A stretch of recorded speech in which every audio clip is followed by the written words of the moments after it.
Hey guys, as I mentioned in the Ogre Ninja video, I am back to cover the Dunemaul Shaman for Goblins vs. Gnomes First Impressions. Now, the Dunemaul Shaman has 5/4 attack for 4 mana, which is nothing impressive. Though, what the card does come with is Wind Fury. But it comes with not one, but 2 drawbacks in addition to that, which is Overload 1, which isn't too bad on its own. But then it has a 50% chance to attack the wrong enemy. Now I could definitely see how Wind Fury double attacking your opponent's face for 10 damage on an empty board would be pretty cool. But I could also see how this card could effectively lose you the game instantly.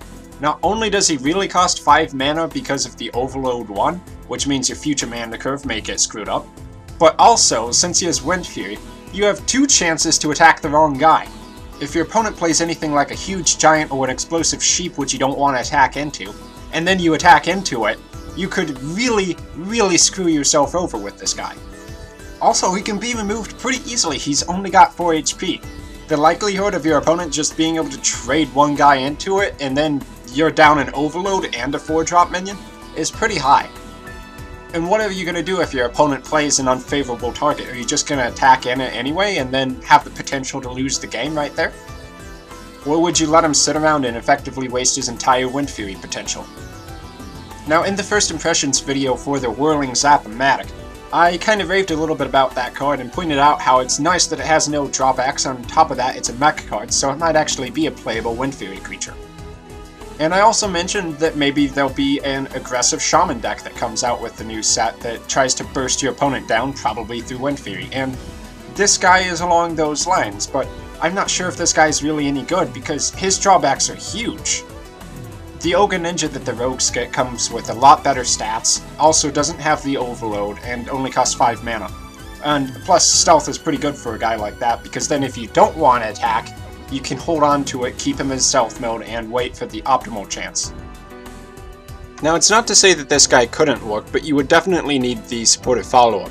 If you can hex or otherwise remove creatures from the board that are going to be too annoying for this guy to actually run into, so that your opponent only has good targets on the field, then that would be a good setup for him. Also, as I just found out from a Blizzard Blue post, if this guy does have that effect trigger where he attacks the wrong enemy, it can attack targets without taunt, and it can also attack targets that are stealthed. That has the potential for some very niche uses, such as taking out a Shade of Naxxramas. Still, this guy is definitely a risky card to play. If he works, you have some potential to gain some real ground. If he doesn't work, you have the potential to gain a major setback. In Arena, I think he'll be a pretty acceptable card though, because he does have the potential to get some 2-for-1s if your opponent doesn't have a direct answer to this guy, and it's a big field against another big field. You can Wind Fury in, maybe hit a couple guys, or if you have other stuff on the field, you can weaken the board presence down and only have the chance to attack targets you'd actually want to attack with this Dunemaul Shaman. Overall, I'm not too impressed with the card right now. I don't think there'll be that many people trying to seriously run it in any constructed decks. But what do you think? Am I underrating a 5-attack Wind Fury creature, or are the drawbacks for this card just too much to bear? I've been Dark Skeleton, I'll catch you all next time.